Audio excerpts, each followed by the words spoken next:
Fuck. There we are. There we be. Vibing out to that beautiful song. Two buddies just buddying up. Buddying it. How are you, our faithful host and leader? I'm doing spooptastic on this spectacular Spoops Day night. Sorry. Yeah. No, I apologize. That was amazing. I'm all right. Hopefully everyone out there watching is doing good. Ben, how are you since the last time we chatted about how you're doing? Which was like 10 minutes ago. I'm okay. I'm in between ibuprofen, so you know. It'll get better once I take that again. Yeah, I'm due about myself in an hour, so I'm excited about that. Yeah. I remember like a couple months ago. It's been more longer. It was like 6 months ago when I was like, okay, I'm having some tummy problems, and they were like, hey, well, maybe don't take as much ibuprofen as you take. And I was like, okay, well, I will just not take ibuprofen. Yeah. Because it's fucking up my stomach. And now I'm like, that was dumb. Whoever said that was a fucking liar. Yeah. You know, I have to remind myself that person was me. I was the evil in my own life. Hey, Spike. Yeah, it happens. Yeah, man. I'm not supposed to take ibuprofen because of like the bariatric surgery. And I took them like 2 a day because I was like, well, I'm awake. I'm gonna be in pain. Yeah. No, that's for real. That's like sometimes like I've had to say that to doctors before. I've been like, when they've been like, well, you know, what are you using for pain management? I'm like, whatever is available. Yeah. And the thing that sucks is I got into such a groove of not using them that I forget to use them now when I do need them. Like, because there's like times when I'm like with this whole I thought it was sciatica. Turns out I have a horrible muscle imbalance. Oh Jesus. Oh, that sounds worse. Down in my like how did you make it worse? Well, Colin? How could you make it worse? When I was squatting, I was tilting my pelvis in anteriorly. So what I've been doing is making, instead of my glute muscles working, my ab muscles have done that, which has caused now a tear in my hammies. That's what I caught shit about. And I didn't realize I was doing it until I got to college. The way I would bench press, my elbows wouldn't be out. They would be in. Yeah. And then they're like, well, that's why your shoulders are fucked up, because that's literally, you're just making a shoulder exercise out of it. Yeah. And they're like, that's why your shoulders are real big too, but your joints aren't supposed to move that way. And it's just like, oh, okay, well, thanks for fucking telling me this now. Yeah. When it's too late. Yeah. So like with all this new pain that I've had for a couple months now, until like I finally, I'm sorry, man. Like, I'm so sorry. I would be sitting there, you know, just like, walking around like all complaining and stuff. And Tony'd be like, have you taken anything? I'm like, no. And she's like, take some ibuprofen, you idiot. And I'm like, okay, alrighty, you're a nurse. I think that's always hard too, because like if you're like me, like they were like, well, what are you taking it for? And what would you take it for? And I was like, to be functional. And they're like, well, what does that mean? I was like, so I can get up. Yeah. And then I have to take it when I go to bed. And they're like, why do you have to take it when you go to bed? It's like, because I hurt so much, I can't fall asleep. Like I'm in pain like all the time. Like if you're like, what's your pain, you know, day-to-day pain level? I'm usually like, it's like a 7. And they're like, oh Jesus. And I'm like, but it's been a 7 for like 15 years. So my 7's probably like your fucking 4. Yeah. It's not, and that's not meant to be at all. People don't ever think that's me going, look how tough I am. It's more just being like, look how dumb I am to get used to something that is miserable. So like when this happened yesterday, Cassandra was like, do we need to go in? And I was like, I don't think we do. It's not like it tore off the bone. Yeah. Like, because if it tore off the bone, you would be able to see it. Because I'm sure you know this. It just it's disgusting. It rolls up like a blind. And I've done that before. And it's when I did this, I didn't tear it. I cut it, and it just went. No, man. But I also remember my dad tore his quadricep off the bone, and it was frightening to look at. Oh, he pulled a Triple H. He fell down a flight of stairs. He fucked himself up real bad. Fall and then a tear with it. Yeah, I had a teammate in college my freshman year who tore his pectoral off and played the rest of the game. That's wild. And that could possibly be because he was an insane person who took mounds of steroids. And the reason he wasn't my teammate through the whole year is because the ATF came and got him. As they would. He had been at Nebraska before he was with us. Oh. So, and had, you know, he was a super nice guy, but man, he was into some shady shit. That's what I've learned about JUCOs, playing sports in JUCOs, is there's a lot of absolutely wonderful people. A lot of them are only at that JUCO because they're into some shady shit. Shady ass shit. And some of it's just the environments they grew up in. Oh yeah. I had a teammate in college who was supposed to go to Florida State and was like this badass who was like, when we were doing stuff that was making like me throw up and pray to God that why did I do this to myself, was screaming at the coach's staff, "This is all you got, you bitches." You know what I mean? That type of person. Yeah. Animal, like, who you're like, this person is not fucking human. Yeah. He was in JUCO because he killed somebody as a minor.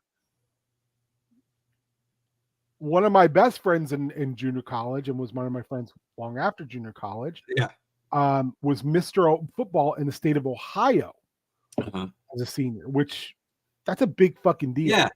He couldn't get into a Division I school because he had, his dyslexia was so bad. Oh, really? I'm surprised he could graduate.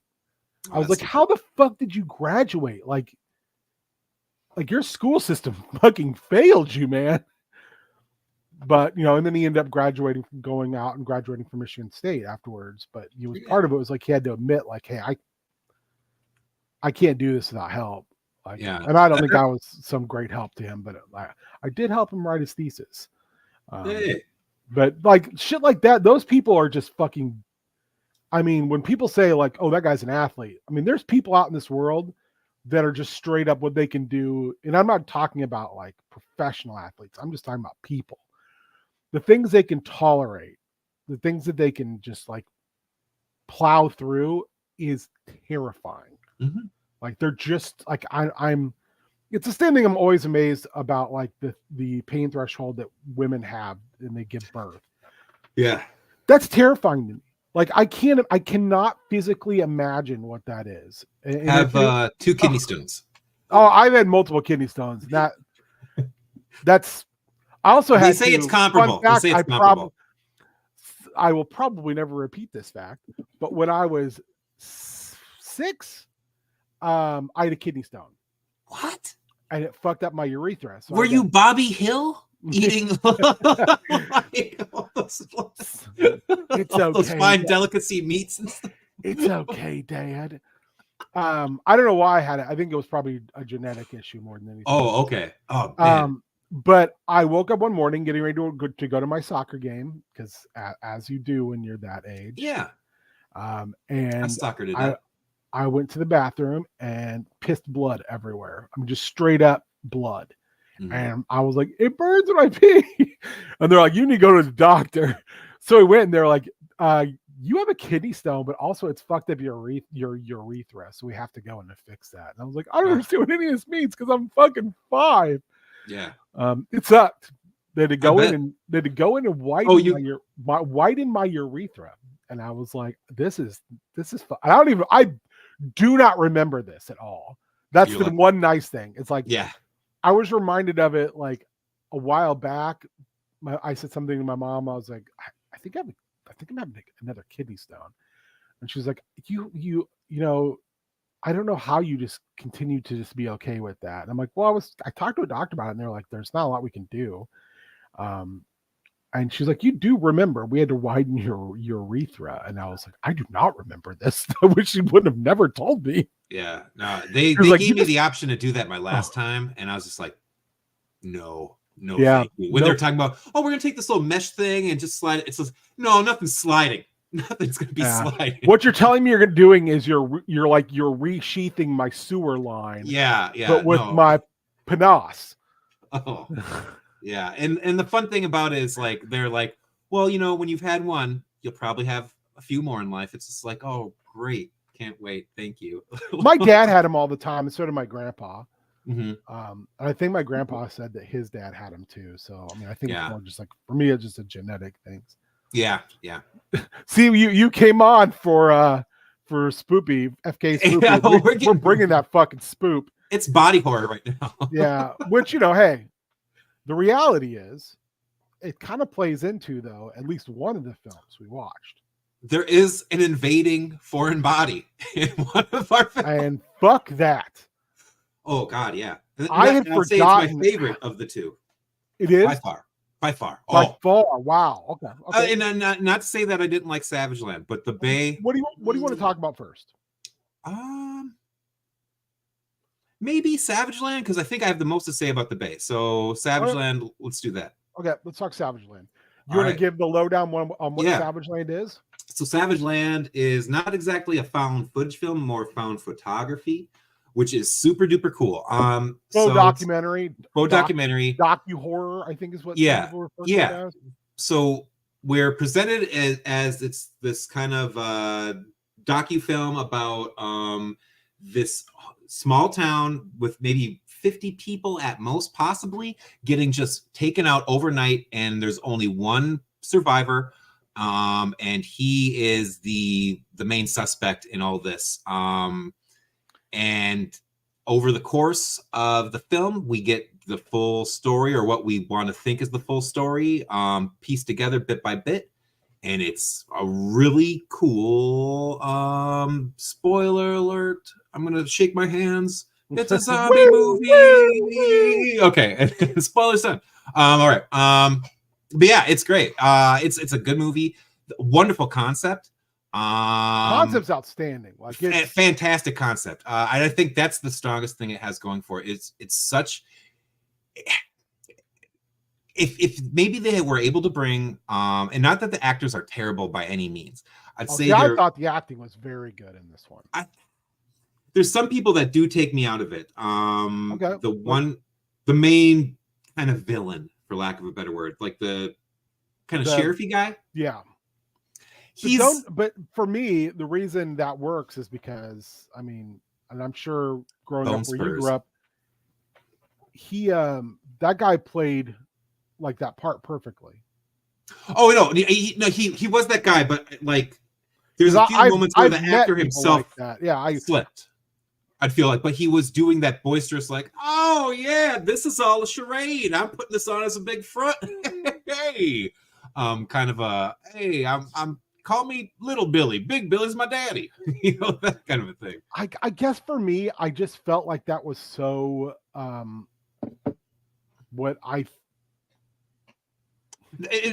archetypes were perfect.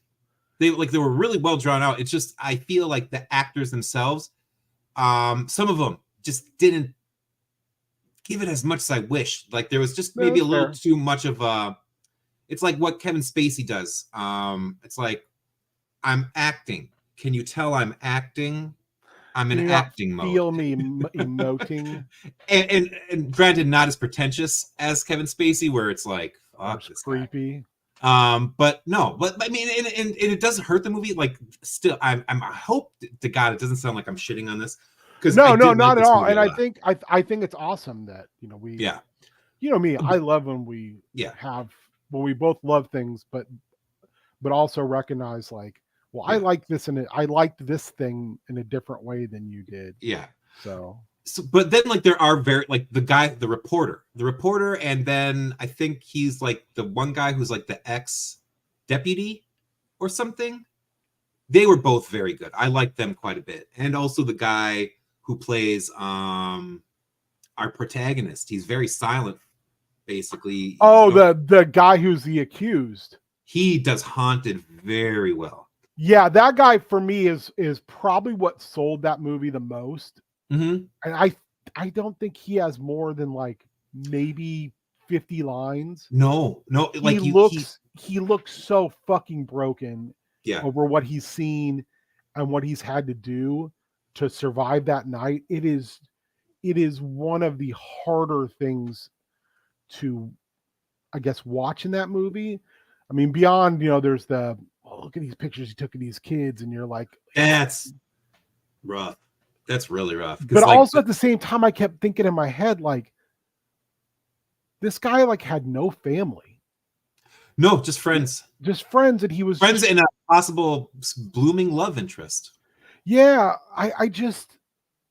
it felt like a way for them to cast him as, he did this. He's a monster. Oh, it's Mm-hmm. And it just for whatever reason, it hit really hard this time, because I remember seeing it before and going, oh, this is good, it's fun, and this time going, oh god, I did not remember this feeling so fucking nasty. It does, it's got a and just like the I don't know, there's some lines I caught here and there that I didn't catch beforehand, like when I don't know if I want to spoil too much.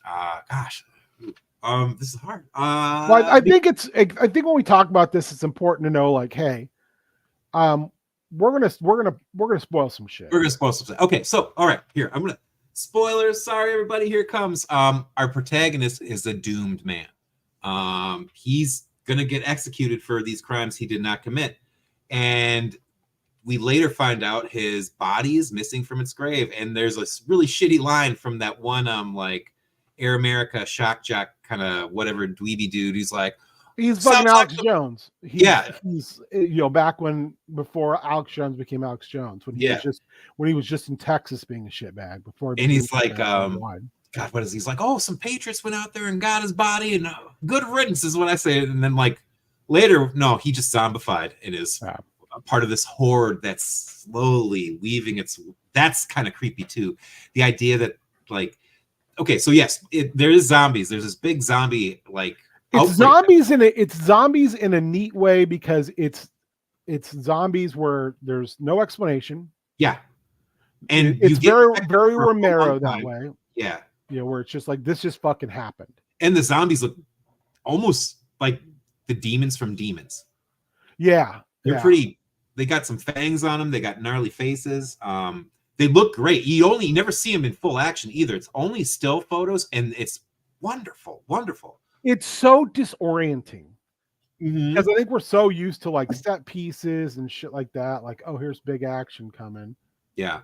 It's like, in the way the photography is done, you feel these pictures were taken with urgency of someone who is scrambling to find safety or get away. It's so also much motion blur. And then I love the fact too, like, have you ever heard or listened to somebody talk about, like, as a photographer, about the bubble? I don't think, no. So it's a concept. The first time I ever heard anybody talk about it was a guy on a documentary called The Bridge, which is about the Golden Gate Bridge being the #1 suicide destination in the world. Oh.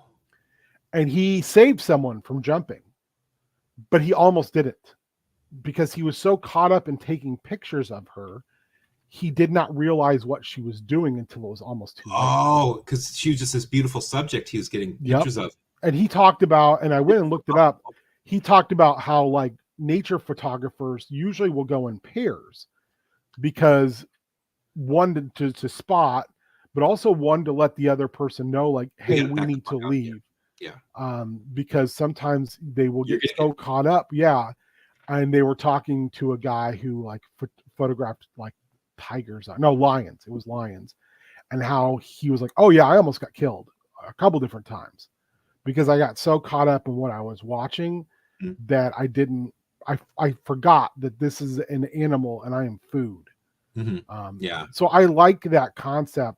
Like, that's the first thing that popped in my head, was that concept of, like, oh, this guy was like, I have to, like, do this, but also I have to document this. But at the same time, I had that feeling of, like, he didn't realize.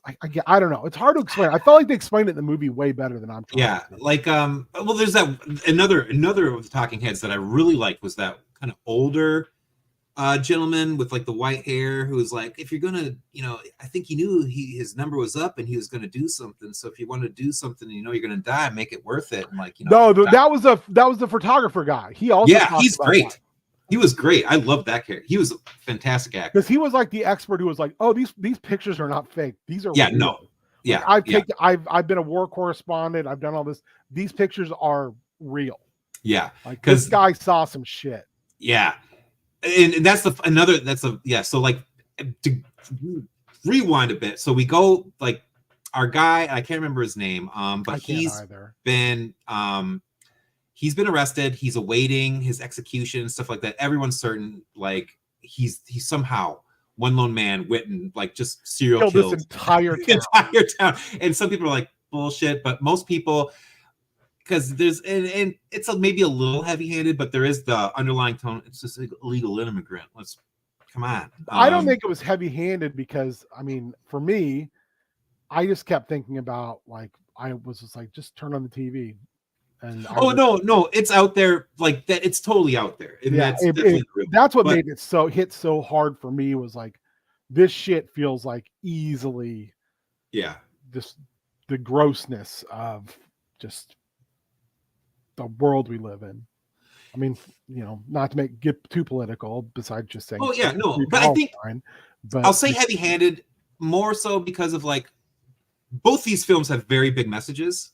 I feel like both they're swinging for the fences. Yeah, for sure. But I feel the Bay gets it across a little more subtly, by you getting so caught up in all this stuff. While the Bay, I would say, is less heavy-handed because it's got like legit in your face horror. Yeah, like it's a much more visceral film. Like this is much more. There be jump scares in these hills.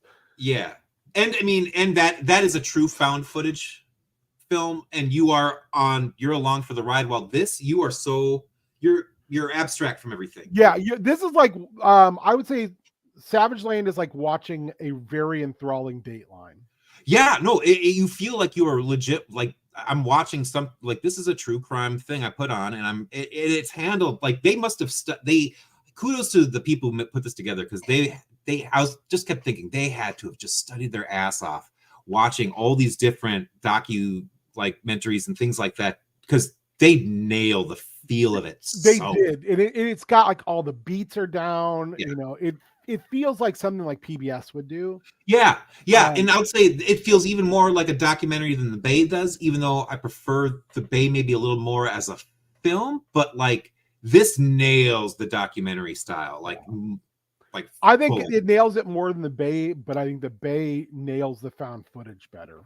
Mm-hmm, mm-hmm. But I think The Bay. Although we get some nice found footage at the end of this, at the very end, and it's very disorienting, very good, very I think they're just two. They're two movies that fit like a glove with one another. They were so complimentary. Yeah. It is a absolutely wonderful double feature. Yeah. If you want to be kind of depressed, because they're hitting on the same themes, and they're hitting you hard with those themes. Yeah. And not many survivors in either. No, yeah. If you're going in thinking like happy endings, you ain't getting that here. No. I will say that I really liked, and I thought they did a genius job by using photographs instead of footage. Yeah, because it felt like something that it felt something fresh. It felt something new. It was haunting. It was very, very. It felt super surreal. Like I'm seeing something for the first time type of deal. I also had that feeling of, should I be seeing this at all? Yeah, and which I think is a real key with a good horror found footage or horror documentary, faux documentary, is it should have that otherness of should I be seeing this? Cannibal Holocaust, for all of its foibles, and it has many, does that extremely well. You're looking at it and going, I should not be seeing this. This feels like something that I'm not supposed to see. And the really cool thing is none of the pictures really are that unless we're looking at the aftermath. But the stuff he did, nothing's very explicitly gruesome. I think there's a brilliance in that. There's this. It's a disorienting implication of violence and chaos that's happening in those pictures that even when you can't make out, you can't like, is someone getting dragged? What's going on here?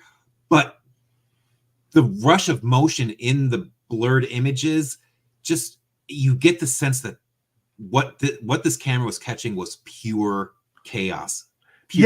I think you were just saying that. Well, first of all, you just said that better than I would ever be able to state it. So, well done. Thank you. I think that there's such a level of implied violence and, like you said, unbridled chaos. Yeah. That makes it feel so like, what did we miss? Like, what happened here? And it does that wonderful thing where it lets your mind fill in the blanks, and your mind will take you to places you will. Yeah. And the things you are seeing are such set pieces and so well constructed, like the last 4 pictures he took, where you're like, I feel like those, out of both the movies, those hit me with the most feeling of absolute heartbreak, like gut-wrenching feeling of again, spoilers because we don't care. Of the little girl that the family he's friends with, she's on one side of a gate. That picture is haunting, and she's about to get mobbed by the mob. Yeah. You see her the other, and there's no way he can do anything for her. Yeah. There's no way around it. There's no way through it. That's one of the things where people, who convicted him are like, well, he didn't even try to help or whatever. Yeah. That's what did you want him to do? There was no way. Yeah. That's the funny thing, is when the pictures are brought to light and everyone has seen them, either people are like, it's doctored, or else they're like, well, yeah, I guess this did happen, but how come he didn't do more? Why didn't he? It's nuts. But yeah, I think for me that hit really hard with both of these movies is that escalation happens so fast. Like it's to me, it's a lot like what an actual situation would be like. To me, it's, in some ways, I mean, just look at COVID. Yeah. I hate saying that, but it's true. Things escalate so quickly, and bureaucracy and I think the perfect example of this is like Shin Godzilla. Yeah. But our the bureaucracy are so slow, the wheels to turn, that you're fucked. Yeah. Before someone's willing to make a decision that might have consequence for them, because they're like, oh, I don't want to see something, and then something might happen. Instead they wait so long that it's too fucking late to make a decision now. Yeah. Everybody's dead. Yeah. And that is just, I think, out of everything I take away from both of these movies, that's the thing that hits the hardest. Yeah. Is just that idea of, we had our chance. Oh, especially in the Bay. That's the Bay does it more than the best. More than the, spoiler alert again, the isopods, the mutated isopods. It's just the, like, I don't know. Fuck, what do you mean 2 people died in the Bay? No, just dump more chicken shit in there. Well, not only that, but like when they talk to Homeland, that there's that beautiful security, scene, and they're like, why is it just getting to us 16 days later? But there's a really funny thing in there where they're like, well, we didn't know who to call, so we called these guys. Then they told us to call these guys. Yeah, it's like they got, so now we're calling you. And they're like, oh, well, I'm glad you reached out. I'm glad you told us now that it's too fucking late and people are dying. It's wild. And the whole thing about that is that's how governments they work, and some of people to run them, and we're the worst. Yeah, I mean, I think it's because, I say this all the time at my job, it's not that we have bad people. It's just they're so afraid to make a decision because they're afraid they'll make the wrong decision that they don't make a decision. Paralysis, no one wants to make waves. Yeah, paralysis by overanalysis is what it is.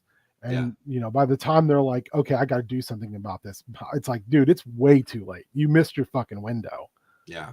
That applies to both movies. Like, because like we find out that like what's at the end of Savage Land, we find out that more and more towns have been getting hit. There's 5 people dead here, 9 people dead are here, and also a big group missing as well. And it's been boop boop boop boop going all the way up into Utah. And that was, I think, one of the coolest parts about that is when they're showing you like this is what's happening.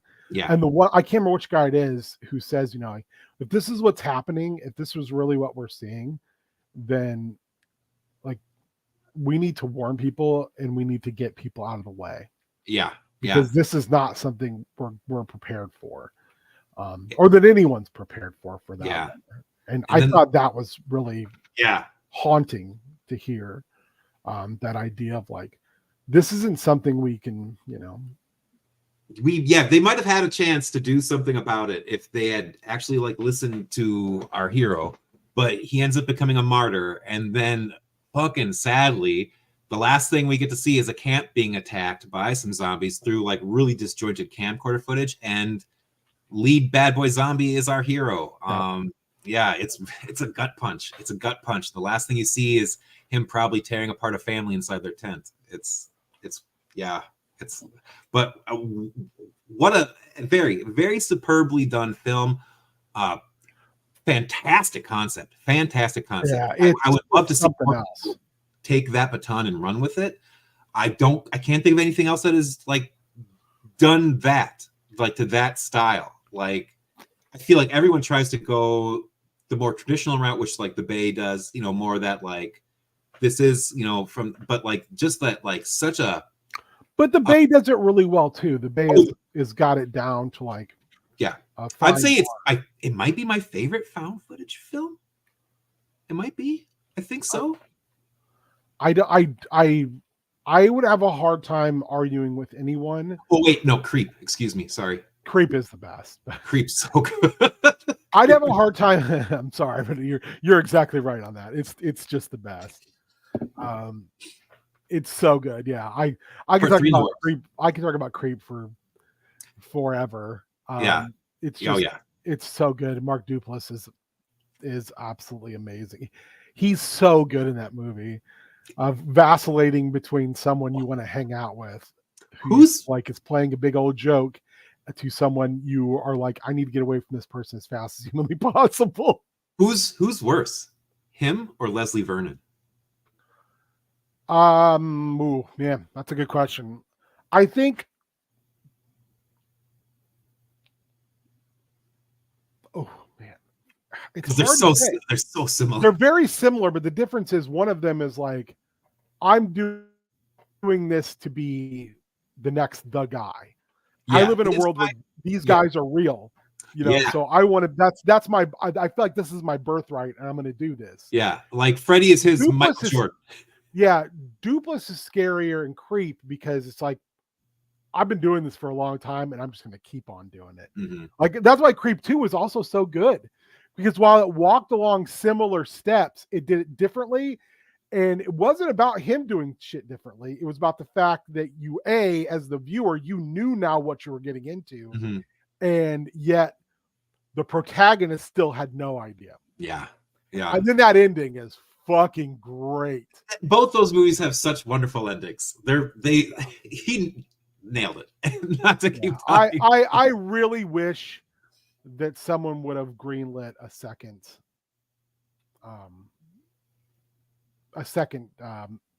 Leslie Vernon movie. Oh, for it's sure. One of those movies where everyone who enjoys horror talks about it, but I just think it gets lost in the shuffle, unfortunately. It does. Yeah. I think just kind of a victim of the time it was released in. There's so much stuff flooding out there, especially for you know, kind of not necessarily direct, but like mid-budget to low-budget horror. And would you consider that low-budget horror? Like, I know how I feel about it. I'm just curious what you think. Yeah, I think so. I think so too. I mean, there's a few names there in this cast, you know, but they're still not like big stars. They're just well-known character actors. But there's nothing too crazy. But what they do extremely well. That's I think the key to that movie more than anything else. Just like the key to these two movies is they're not reinventing the wheel. They're just going, here's a different way to drive. Here's a different way to ride on that wheel that no one's thought about before. Yeah. And we're going to do it in a way that's going to make you go, oh, okay. That's, if I know that kind of party, I stuck my dick in the mashed potatoes. Type of motion. It's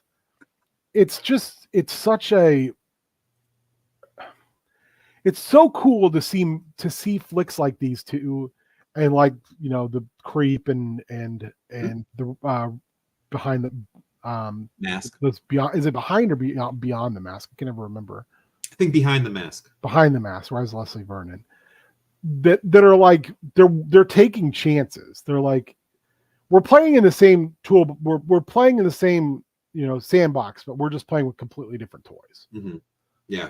Y'all keep playing Power Rangers. I'm going to be over here playing some crazy shit. Especially for the Bay with Barry Levinson doing his one and only horror film and doing it with this. Jesus, Spike. I just read that. God, that sounds awful. Yeah. Dude. A while ago, that's just like, ugh. Dude, I'm sorry to hear that. I don't know.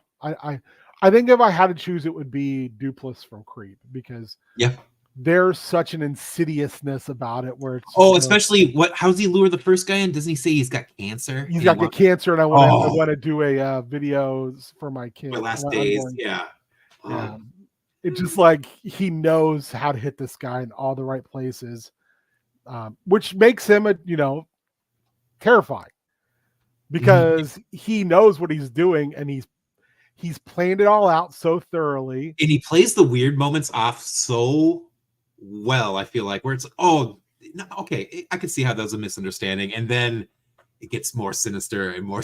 It's so great. It's like I said, it's a weird movie because he's so fucking likable. Mark Duplass is such a plays like quirky, likable so much, and if you don't know him, the main guy in the League. Yeah, I would say one of the two main, Tall Guy and Brian. Tall Guy, because all I can think of with the League a lot of times is Rafi. Yeah. Because he was the best part. I know he was the best part, but he is by far, because I really like Taco, because I like John LaJoy a lot. I love his music. His music's fucking great. I just I don't know. Duplass has done a lot of interesting stuff, though. Yeah, very varied. The Ones We Love is amazing. I can't recommend that enough if you like weird pseudo sci-fi. Safety Not Guaranteed, the same thing. Safety Not Guaranteed is the wildest mumblecore ass time travel movie you'll ever see, and I mean that in the most loving way possible. I do. I enjoy that movie quite a bit. It's great. Aubrey Plaza is great in it. I can't think of anybody else who's in it, but it's because those two steal the fucking movie. Yeah. I know Duplass. The Ones We Love, though. I have you seen that one? Yeah, that's very good. Yeah, him and Elizabeth Moss, right? Yeah, that one is so like paranoid. That caught me off guard because I did not know I was getting into when I started that. I didn't know either. I just heard somebody was like, it's kind of a horror movie, but kind of not a horror movie. And I was like, I don't know what that means. But I was like, I'd seen Creep, and I was like, Duplass is great. And I liked him on the League, so I was like, I'll watch it. And Elizabeth Moss is someone who it's taken a little bit of time, but they've grown on me to the degree where I'm like, okay, like if you're in it, I will generally give it a try. Just because, she's such a good actress. She's just a good actor, period. I hate that I sometimes will be like, well, there's a difference. I try to just use actor. I don't like saying actress because it's just like, I don't know. It just feels like it just fits, better. It feels like, I don't know. I agree with you. I think when I say that, I always feel like, man, that's. I feel, there's, I don't know. It's like, I don't know, like being like stewardess, when you're. I hear you on that. Excuse me, Flo. I mean, two movies that I would highly recommend, and especially because they're both Well, first of all, both Creep movies because Yeah. damn. The third one's on the way. Yeah. And apparently it's got the same actress in it.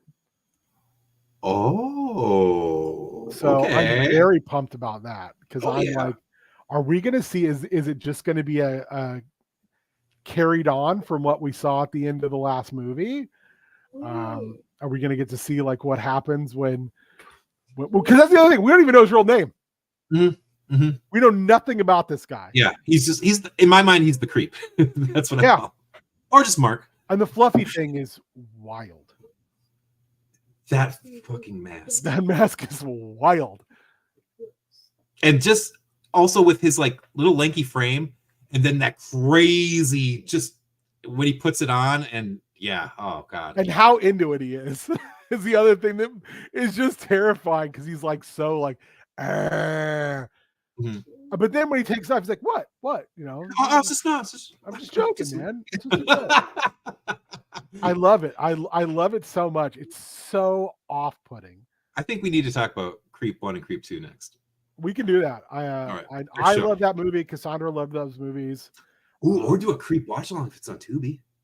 It might be. Anyway, so how do you want to put a bow on Savage Land? Savage Land. I'd say watch it. Do watch it. It's a unique experience. And it's short. It's like maybe 90 minutes. Yeah, these are both shorter movies. Both under 90 minutes actually. But you know what? It doesn't wear its welcome out on you, or you feel it doesn't go by too quick, and it doesn't go by too slow. Yep. It's really unique. It's almost a perfect runtime. Yeah, and it's like a really good documentary. You find yourself, because these are all, none of these people were familiar faces to me in any way, so I was able to buy into them as who they were, as they were represented, and that was a really wonderful thing too. Also, it's just like. Would you give it a entry horror or?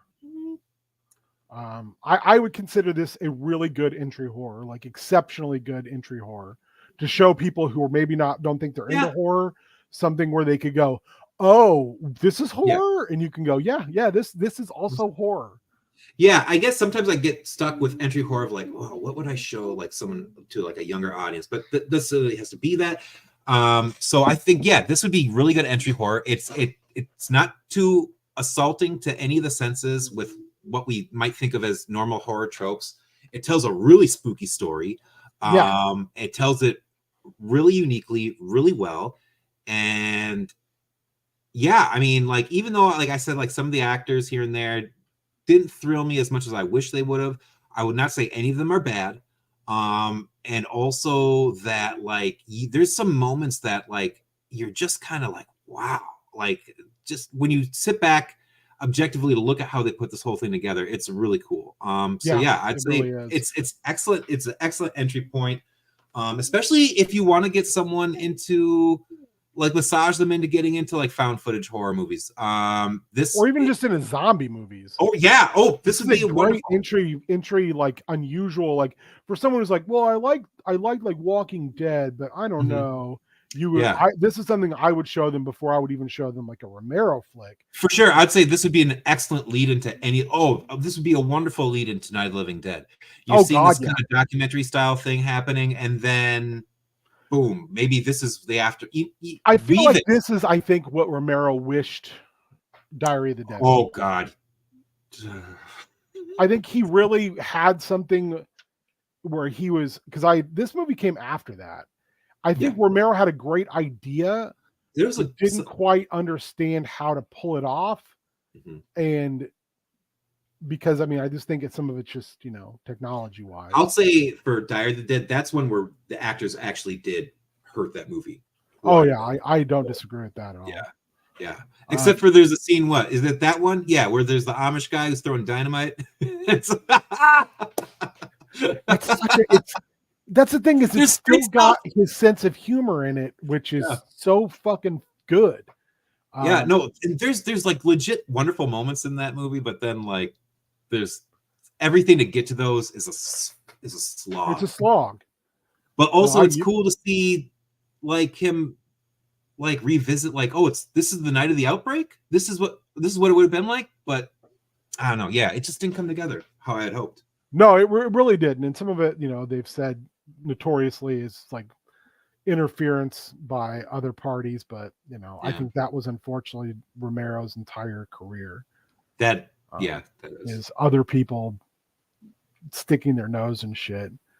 But anyway, let's talk about the Bay, because we both got a hard out, and the movie where we both agreed was like good but not great. We just talked about for 40 minutes. So yeah, down by the Bay where the isopods grow, but back to my home, I dare not go. Because where did that come from, buddy? I just thought that 10 seconds before I thought it. Before I that was, if you've seen the movie, that's creepy as fuck. But yeah, so the Bay. Barry Levinson, the guy who gave us I think like Men in Black and the king of mid-budget like dramas and actioners in the 90s. Barry Levinson decided, because I guess he grew up on Chesapeake Bay and there was a bunch of ecological disasters happening, and he felt really moved by it. He's like, I need to speak about this. And he and a writer came up with this. And it was, this movie's great. All right. So we start with, it's a Skype call essentially between this reporter who has seen some shit and whoever's putting this movie that we are watching together. We find from her that in basically, the span under 24 hours, this beautiful little town on a 4th of July, sunny, wonderful 4th of July, just becomes completely decimated by a parasite attack, for lack of a better word. All because the local economy is bolstered up by all these like poultry farms, and they've been pumping their chickens full of growth hormones. They explain, oh, that's how you get this little chicken to be looking like a full-grown adult in about the span of 4 months. And all that chicken shit that the chickens are leaving behind is full of all this hormone. And you know what? We don't have the space for a landfill. Let's just dump it in the Bay, all this stuff. And it has a crazy effect on these little tiny sea lice, these little isopods that burrow into fish. And, at their biggest, they might be like that. And they're known for eating the tongues of fish. And that carries over into human hosts. It's wild. It is wild. That is to me is like one of this.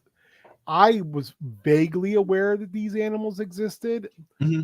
And by the time this movie was done, I was like, I never need to know about that animal again. Oh, yeah. Yeah. Yeah. And like, I don't know, there's parts in the movie where I was like, I don't know if I even want to check to see if that's real, where they're like, oh, yeah, and there's 2 foot long that was isopod that was found trying to burrow its way into the side of a tanker. I was just like, no, thank you. Because these things are fucking gross. Well, they're wildlife. That's the thing. I mean, like, that's the thing I think we forget about sometimes. Another thing that this movie does so terrifyingly brilliantly is that, like, nature's fucking scary. Nature's scary, and nature does not give a shit about you. It doesn't care if you're a little tiny kid going swimming with your mommy and daddy. It doesn't care if you're an old couple. Hey, you. Nature doesn't care about your facts or your fucking feelings. Or your feelings, or if you're the mayor of a small town who just, wants everyone to get along. Everyone gets wrecked, except for like 3 people in this movie. Everyone gets destroyed. And sometimes you will get, it sucks because like you're seeing characters and they're like, oh, so fucking hot, or oh man, I just need to splash some water in my face, or I just need to get a little drink here, and you're just like, no. Yeah, that there's things where, again, it's like I know for me, I just kept watching going, not like this. Yeah. not like this. Yeah. And realizing, no, like this. This movie is brutal that way. Brutal. And it starts so lackadaisical, and the tension just does not stop. And it's really good. Like you were just like, shit, what else could go wrong? And it's just like, oh, this and this. And the way they handle it is so smart, and it feels like this would be the real world breakdown of anything. Like, you just panic takes over. The people who are in charge, who can do things, they don't want to confront reality. They don't want to face what's going on. They want to keep everything contained. Well, let's just keep this calm. We don't want to start a riot. We don't want to start a panic. When we this 4th of July, you know, it's the Jaws, Mayor. Yes. You see this, and I think this has become a horror trope, but I think the reason it's a trope is because it's unfortunately probably very factual. Yeah. Is people in those, you know, mid-sized towns and things like that who are politicians, you know, they know where their bread's buttered.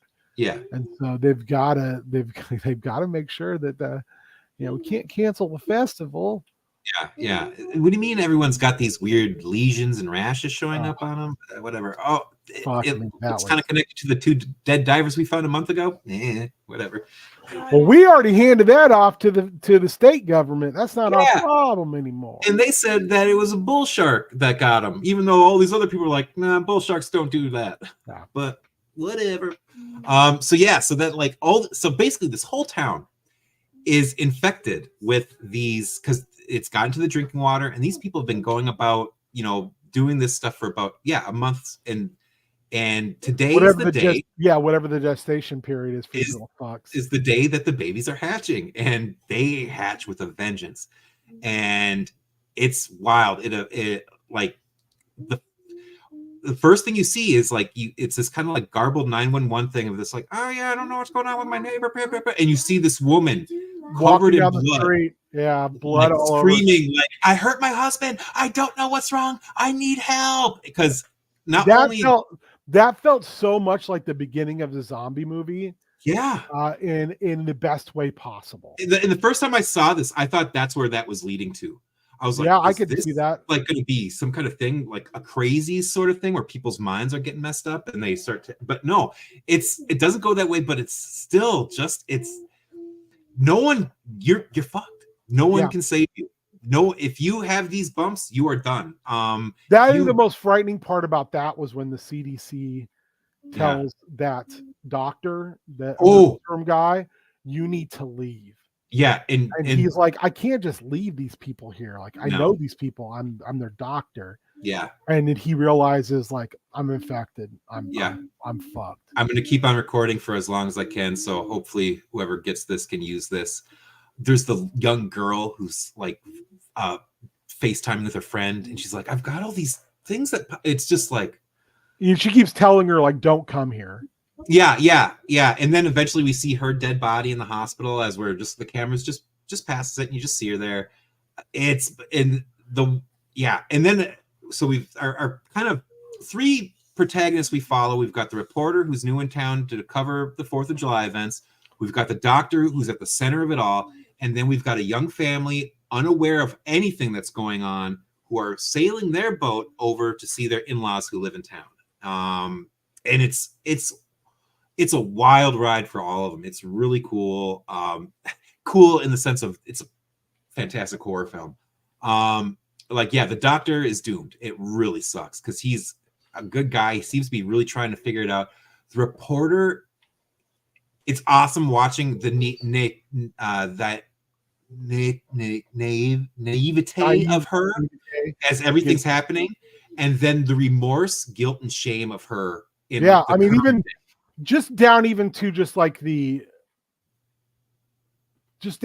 when she's like, I've not watched some of this footage since it happened, and even, you know, beyond all the horrific things, like some of this is just real cringy for me to even have to watch. Oh yeah, like how she's sitting there, she's like, do my pants look, and she's just like, I can't believe it. Like, yeah, like, especially like knowing what's coming. Yeah, or when, because at first the town thinks someone's murdering people, because what else would it be if there's all these dead bodies showing up and they've got these big holes in them and stuff like that. So she's like, I felt so silly thinking that, like, I feel so silly at this time that I still thought there could possibly be some kind of murderer going around.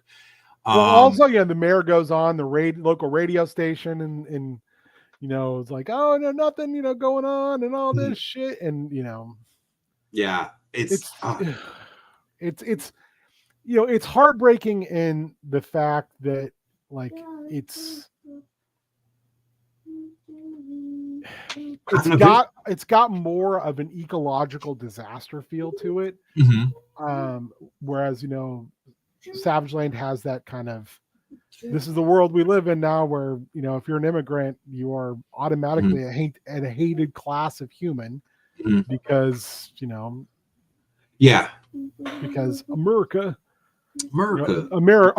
a country full of fucking immigrants, now hates immigrants. What are you talking about? My family was here way before the Vikings. There's just these fat, dumpy Irish guys just sitting around in the North American woods. Did you know that? Sorry, no. That's how a lot of my family would love history to have been written.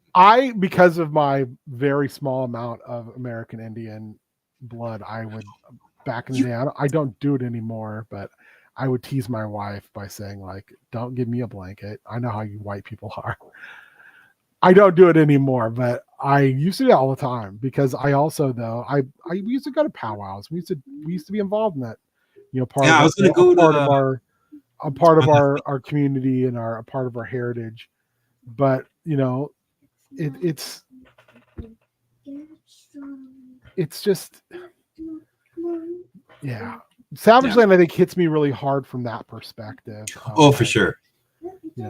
It's so prescient to right now. Whereas I think the Bay is something that just it's got legs because the more we roll back every regulation, because that's one thing it talks about a lot. Like, we rolled back those pesky regulations so we could do this, and you're just like, ooh, you did what?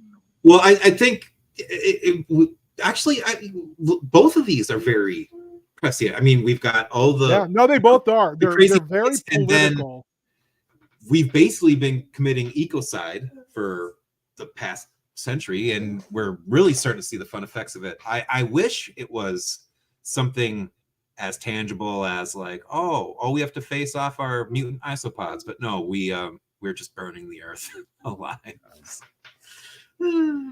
But that's part of the real horror of it, though. I think it's not that there's tiny little monsters. It's that will eat you from the inside out. It's that we did this, and we did it gleefully for profit. Yeah, and that's exactly what the mayor does, because hey, I'm the one who brought all these jobs and boosted the economy. Woohoo! We're look at all those big old roosters we got on the grill right now. Ain't that great? And that's and later he dies in a car accident, which he could have survived, but all the emergency services were pulled away. I love that. There's little nuggets in there that are like when that cop comes out of the house. And he's like, get away. I don't want to hurt anybody. And then he thinks like, that's hard. Cause then like the captain gets out. He's like, I want to help him. He's like, I'm here, buddy. I got you. We're going to get you through this. And he's like, no one deserves to die like this. And then cause he assumes everyone's infected, and he's probably right. Maybe, who knows?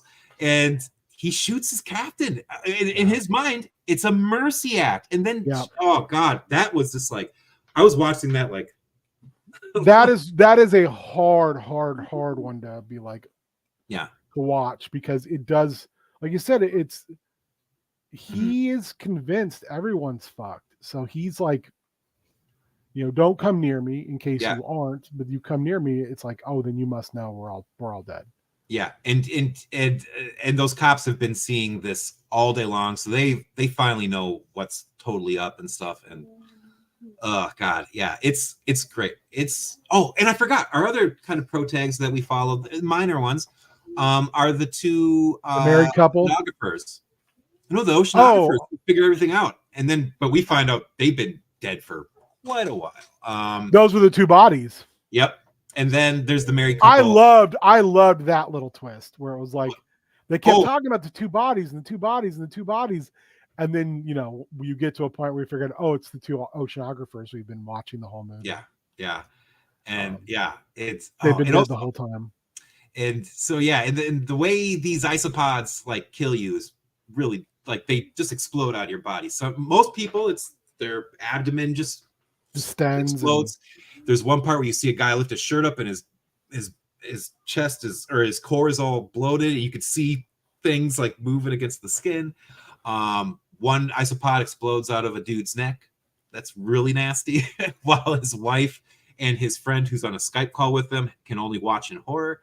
well, that whole scene with her in the car after that is like, oh, and that poor lady who's just in there, help me, because I think she was fine, and the thing just ate her tongue out. But and that was the thing too. I actually very much loved about that movie, was the fact that it did a good job of showing like the fact that that if they would have known about it earlier, they may have been able to come up with a plan. Oh yeah, they probably could have got these people inoculated in some way, given them some kind of. But the fact that they didn't left them in a situation where they couldn't do anything, there was nothing they could do because they didn't know anything. They knew nothing about what was actually happening. Well, there's that funny part. It's morbidly funny, but it's the CDC is watching like little informative videos about, oh, what could this be? Let's put it like they're basically on YouTube, like, huh, what? I think it's this. Like, and that doctor who's there is like, what the fuck? You know, yeah, like, we're dying. Like we need you. We needed you here like yesterday. Like violently. But yeah, it's great. Like at that one point they're like, well, how many do you have? And he's like, we had 30 last count. And he talks to him like 20 minutes later, maybe. And they're like, well, what's the new number? And he's like, 65. And they're like, well, that can't be. And he's like, every single person who comes in here is and not just infected, but rapidly infected. Yeah. And oh man, like god, there's so many cool things. Like there's that one. It's very haunting, but there's a scene where the couple, they go out to the main street, and I think the reporter in voiceover is talking about how they found so many bodies on the main street because it looked like people had just kind of gone out there hoping that emergency service EMS would be there to help them. Yeah. It's just there's little things like that really are like. I think that was one of my favorite parts about that movie is it got the feeling of a disaster. So perfect. And the helplessness and the urgency to find some answer or some help, and you everywhere you should turn. Yeah, a complete collapse. Like, and then they turn the cell phone towers off and everything like that. So then even people who are trying to help can't fucking. They turn the video signal off, so they are so that even the Wi-Fi is out. So because they don't want to stir up panic. Yeah, and it's like, well, it's too fucking late. People are like dying by the truckloads here. Yeah, and what a horrible way to die. And then we find out so basically like 3 people survive it. A reporter, and the wife and her very young baby. I thought she was dead in that car. I thought one of those were going to end up infected. Yeah. But they didn't, and that made me very like, whew, okay. Yeah, I was. Yeah, like, oh man. I mean, even the reporter, when that guy, all the blood just falls on her from that guy on the roof. And then there's the part where she's around that fountain, and it's just like she's like trying to get the blood off. I was like, no, just like don't. And then they find that one guy who's got his face eaten from the isopods, and then his eye moves to look at them, and you realize he's still alive. That roasts me. I was like, ew. It's crazy that a movie that has like very little budget. Yeah. And just like Savage Land can do so much with so little. I would say this is one where they definitely leaned into like the gore portion of it in a good way. It's not like, obnoxiously gory. Yeah. You're not seeing, you're more seeing the aftermath of the gore. You're seeing people with blood on them. You're seeing wounds on dead bodies. You're not seeing a ton. There are some shots that are like, whoa, but like that's very. They definitely were parts where like jump scare bullshit that they were like. They were very much. I could tell that they had to have been like, we're going to hit you with this. And I think they used that maybe one or two times too many Yeah. for Yeah. me. That kind of He primed you tipped it for in a it. Where, way, you're just like, where I was yeah, like, oh, well, come on, man. yeah, You, yeah, you know, fool me once, shame on you. Fool me twice, won't get fooled again. yeah. But I mean, it wasn't like bothersome at all. It was just like, Oh no. oh, that's just a choice they made when they made the movie, and I think it was, you know, good, but it just maybe wasn't exactly what I was looking for in that. But like I said, at the same time, I mean, the movie was fucking good. Yeah, yeah. It's so good. And it's a Like, movie I'd seen before, and I still was like, oh I yeah, forgot how good this was. no, for sure. Like I remember that. Like, oh yeah, I like the Bay, and now I'm like, I love the Bay. Like it really, and like it was fun because like Tony was getting ready for work in the background, and she's like, "Is this what were you watching?" Like, because she was so into like all the scenes with the doctor and the CDC. Yeah, I'd be really interested, like an actual medical professional, Yeah. like your wife's opinion on that. Her cousin actually worked for the CDC during COVID, so I would love to have him watch this movie and like, what'd you think about that? Like, yeah, does this feel? Does this hit you in the feels? yeah, for real. Oh man, oof, my God. but yeah, I love this movie. I hope. I mean, he's 82, so he's getting up there in age, but I hope Barry Levinson decides to make another one because, gosh, darn it, for one effort, he really nailed it. Really, really nailed it. Yeah, especially for a guy who doesn't make horror. No, not at all. He like just there's people known for horror that have made, you know, quote unquote horror movies that have not even a quarter of the suspense that this had, or that sense of like, shit, everything is falling apart, even in those movies where you're supposed to feel that. Like, this is if I have any like mainstream large scale movie I could compare this to, is maybe like something like Outbreak. Yeah. Okay. But, you know, which I would say the book that's loosely based on. The Hot Zone is one of the scariest things I've ever read in my entire life, because it's true. I read that at a very young age. I did too. I read that like in middle school or maybe early high school because my parents read it, and I was like, "Oh, yeah, I'll read this." My mom like Red Dragon. It was the same thing. My parents were big into that, and I was like, "I'll read that, no problem." And then I was like, why did I do this to myself? Yeah, what was I thinking? Yeah, Silence of the Lambs. Yeah, I remember my mom had like the dog-eared paperback, and I was like, "Oh, we'll check this out." Or God, Robert Pattinson, I think, Kiss the Girls, or James. Oh, Pattinson. yeah. Ooh, that book is. Woo. It's amazing. Like, my mom was very much like not a horror person, not really a sci-fi person, none of that. Mm-hmm. But man, I was like, what are you reading? But I think it was just like popular lit of the time was some of that stuff, so like it just make its way into our. But like my mom, as a medical professional, loved the Hot Zone, and she's that's what I mean, because my mom was also a medical professional. I think probably led to it. I remember like my dad being like, "This is a fucking horror novel." Yeah, like my mom, she didn't go that. She was just like, "This is so good.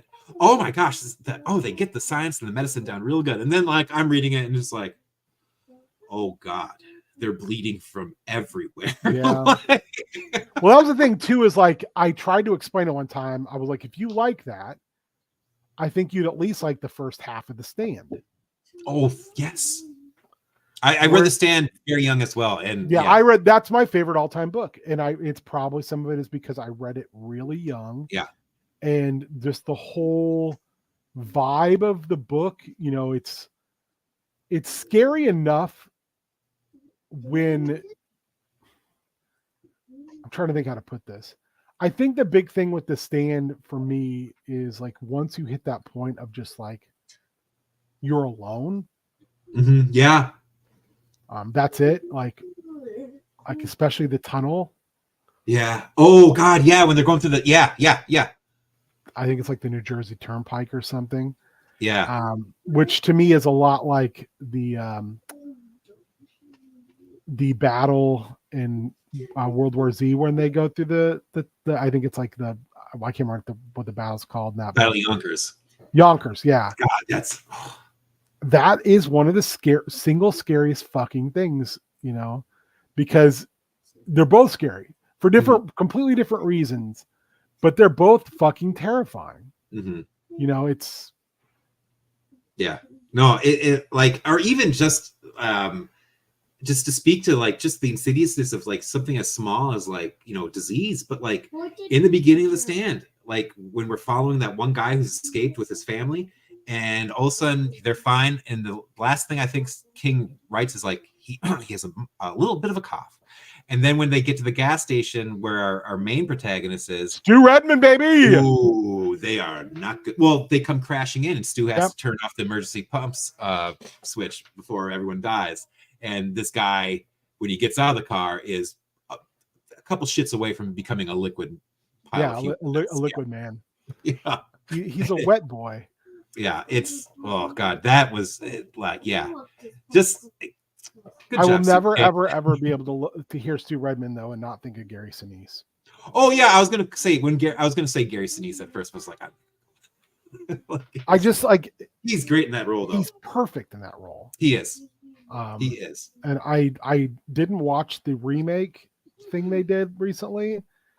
I mean, and I like Skarsgård a lot. But he's good. He's good, but even though but he's not Gary Cole. No. Yeah, it like, oh man, and the trash can man in the remake is fucking offensive. Like, wowzers! Like, it's basically the character from of the brother from There's Something About Mary, but not with any like kind of like sense of like compassion or empathy, or like, you know, this is actually a person. Yeah, he's got these funny moments and stuff that are attributed to his disability, but actually he's this loving character. No, it's that horrible, what's their name, Ezra Miller, I think. Just leaning really hard into Donald Trump would have loved this performance. I'll just say that. He would have been like cackling like a madman. So where would you put the Bay as far as entry level or I think you could put this at entry too. I really do. So too. I think it's very accessible. It's not overly violent. It's not I don't think there's too much that's offensive in it or anything like that. Like, I think you could you really get a good sense of I can't even think of the word right now. My brain's shutting down. But yeah, like it's just, you're on the edge of your seat. And you get so sucked into it so quickly. At least I did. And I just kept like wanting to know what was going to happen next, even though everything that was happening next was awful. Yeah. But yeah, they're both these movies are relentless downers. Yes, you do not feel good you kind of feel a little good because at least it's like, okay, I think in the Bay you feel good that 3 people lived. 3 people lived and the government paid them off. So that's the smallest silver lining. And I kind of like that we found out that the mother and her baby, the mother's like, she was not going to show up. And she doesn't want to contribute to this at all. Yeah, I kind of like that. I was just like, fuck yeah, all right. But yeah, I would recommend that phone call from that mother and leaves that voicemail. Oh my god. There's really heart-wrenching stuff in this. There really is. And the thing that makes it so interesting to me is like, these aren't any characters you've spent any time with. Mm-mm. They're just random people. But it feels so much like a situation that is like literally something that we would, you know, see, you know, like after like a natural disaster in our country that you just kind of go, oh, fuck me. Yeah. Yeah. And I think that like you feel for these people as you would feel for another human being that you were seeing a disaster. You're not thinking about politics. You're not thinking about like what differs me from this person. You're seeing people in panic and crisis who desperately need help. And it hits you right in that part that most of us still have, where it's like, these people need help. We need to help these people. But you also, as the viewer, know there's no help coming for them, and they are doomed. And it sucks. It sucks. I see, and like I can't think of the Lovecraftian movie I watched not too long ago, which was like earlier this year, where it's like stuff comes out of the water like blue algae. And there's like, sea fever. Yeah. To me, that movie was okay. Yeah, but they were very similar, except for that was like so narrowed down to two couples.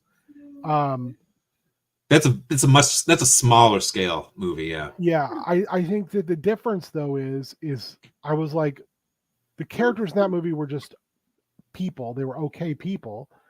And I didn't have a connection. I felt a connection to them. Whereas in the Bay, some of these people you don't ever even see. You just hear them. And you're like, oh God. Like there's that point, I can't remember. It's where the reporter and her camera guy are walking down the street and they just hear screaming. Yep. You don't see any of it. Yeah. It definitely like it had the Pontypool effect there. Yeah. And for those who don't know, Pontypool is a must watch. Oh yeah. You'd see very little in that movie. You see that's hear everything.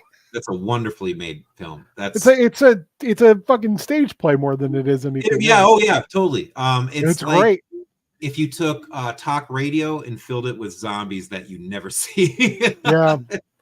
Who aren't like really undead cool zombies, they're like have an infection based upon word.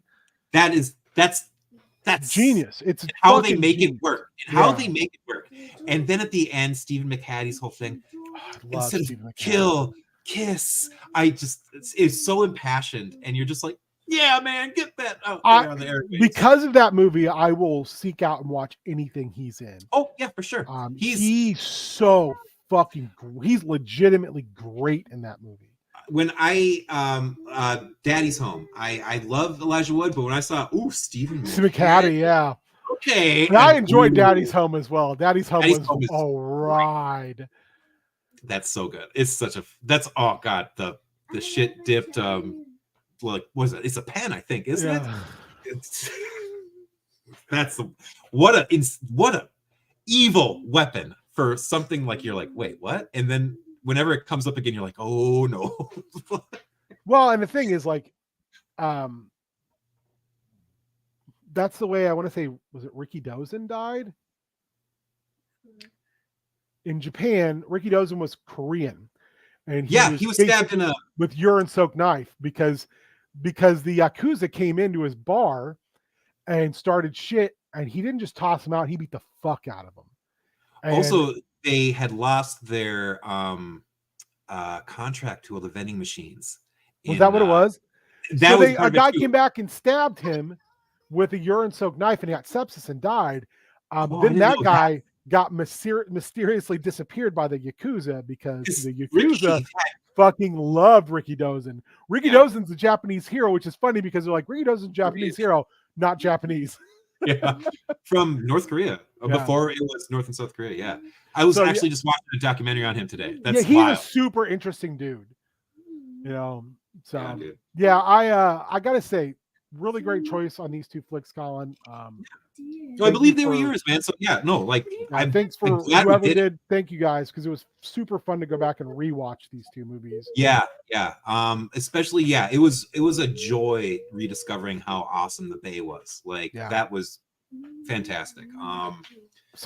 Here's my idea: is for next or for in 2 weeks, we maybe put like 4 ideas in the Discord, and then we just let people choose. Yeah. So maybe like we say, maybe have a watch along in there with an actual like Tubi flick. Maybe we have like Creep 1 and 2. Yeah. We'd be creeping. I would like that. And then maybe like something with some summer fun. Well, I would like to put like Immortal Hulk on there. Oh, I'd love to talk. I still have to read the 4th omnibus, but because it's also great because the Roxxon guy, who's a Minotaur, and Immortal Hulk is still around. Yeah. Oh yeah. Dario. Currently he has his own version of Thor. He has the Roxxon Thor, which is fucking wild. But it's Al Ewing doing cool shit. So that's the coolest thing Marvel has done in a long time. And I am so on board with it. Like corporate Thor is. Yeah, I love too when Thor shows up to the Roxxon offices and they ask him if he has an appointment. It's that no, that's legitly, that's like so geniusly subversive. Well, he did that in the Hulk too, but not to this degree. So yeah, those three, and maybe a fourth thing. Like I said, summer. Maybe, I don't even know. Oh, I don't know what would be a good summer horror though to kind of think, because all I can think of is summer camps. Then I'm thinking of Critters. We can put Critters down. I want to talk about Critters. I want to talk about bird pornography. I want to talk about Billy Zane. Talk about bird lube. Bird Luger. That's if you don't know, that's from the six episodes of the Min Bim Bam show, and the show they did for CISO, I think. Griffin screams out. Oh God, they had a thing on CISO. Yeah. You haven't seen those 6 episodes? No. Find them. They're great. You can find them online if you look. They're great because they do them all in their hometown, and they bother the mayor in every single episode, which is amazing. It has the first time we ever see like a live candle nights. They do a seance. They do a cult meeting in a roller rink. Say it with me. Hulkamania is running wild. It has the one where they all apply for jobs with Justin's father-in-law, who Griffin at one time worked for and got fired for skipping work to go to Bonnaroo. It's 6 episodes. They're all about 25 minutes long, and they're fucking amazing. And they were produced by JD Amato, who was one of the producers and big brains behind the Chris Gethard show, which was public access. Yeah, it was on public access in New York, which you can find every episode on YouTube. And Spike, you at least need to watch the ones with Colt Cabana, because even though I'm not a Colt Cabana guy, those episodes are fucking hilarious. Especially because one episode is titled "I Want to Talk About Wrestling," and the next episode is called "I'm Still Want to Talk About Wrestling," and the episode after that's like, guess what? Talking about wrestling. And they talk about wrestling 3 episodes in a row. And Colt Cabana's on for the World Series of Twister, which is so good. Gethard show's wild. Gethard's great. Like the YouTube stuff's awesome. I think he did like 3 seasons of it for like True TV as well. Something like that. I didn't watch any of that. I don't. It's good. There's some really. Yeah. His guests come in a big giant dumpster. Yeah, he's like, "Who's our guest?" Yeah, I can't remember who those 2 guys were though. Was it a Paul Shear and Jason Mantzoukas? Rafi. Yeah, no. Or in a dumpster. And then Chris Gethard's like, "All right, you're hosting the show," and he takes off, and they're like, "Vacation Jason." Okay. Vacation Jason. Also vacation. One of my favorites. I'm on vacation. He's great. Yeah. Oh God, Chris Gethard's nemesis. There's great stuff on that. It and 2 Minutes of Late Nights live stuff are both kind of in that same category. Oh yeah, just fast live crowd. Boom, boom, boom, boom, boom. All the Gethard stuff is like an hour and a half per episode. Yeah. So it's very punk rock comedy. Yes, very much. Let's just go for it. Murph calling him in. His Ed McMahon is Murph, and Murph is fucking choice. That show's great. I can't recommend it enough. Yeah. So for a non-spoopy thing, go watch the Chris Gethard show wherever you can find it. Hell yeah. And my brother and me. They are also my brother and me. Also, Brothers Gate has 4 episodes. Oh out. Yeah. The quote I loved from this week's episode was, "Oh, guys, I can still see my dick." They were stealing each other's underwear. And they're like, "We're going to get demonetized whenever we try to take a long rest and go to sleep because our dicks are hanging out." Yeah. So Griffin had to strategically place shit on the screen to hide dicks. It was real funny. It's wild. They're great. Yes, they are. It's those 3 and their dad. I love when their dad's on. Yes. Their dad is Josh Groban with 2 N's at the end. Oh. Yeah. Justin is playing Oscar the Grouch. Okay. I think Travis's character's name's something like Fizz McGivens, and Griffin, who is my favorite, is Diesel Gene. Diesel Gene, the barbarian, who stole the intellect device that they should have given to the wizard, because he was like, "You have a 16 intellect. You take this item and it's just going to bump you up 2 points. I have an 8. Yeah. And they're like, you know how D&D works, Griffin? He's like, yeah, I do know how D&D works. So you should not be allowed to have this. It makes sense. Yeah. Also, killing every friendly NPC they meet is just. Oh, All right, no. man. That's FKA Spoopy Boys, The Bay, Yeah. and Savage Land. Go watch them. We'll put up on the Discord. Our choices for next week are for 2 weeks. And then see you on Sunday for prep school, and Monday DNO, and then DNO the week after that. Tuesday, Bang! I I've kind got of almost have my office together. I see that. You can see the purple glow in the background, but I'm starting to get nice. back. Sweet, sweet. I can't figure out how camera work. Well, I've got some moving... birthday windows to open, so I'll be doing that. Oh, or not birthday, excuse me. Father's Day. I don't know why I get gifts sometimes, so I assume every day's my birthday whenever I get one. It's my birthday. It's my birthday today. My birthday and today. I also have some Lego stuff for you next time. Ooh, okay. I'm gonna want the container back. Okay. Deal. But Deal. I also don't see any way to put this outside of the container right now. Okay. Just say when I next see you, say you got that tackle box. Okay. Yeah. So y'all gonna have fun with that, especially Killian. Hi, Maeve. Ben saying hi. Hi, Ben. All right, that's all we got. Until then, just spoop it up. People. Just stay spoop spooky. it up.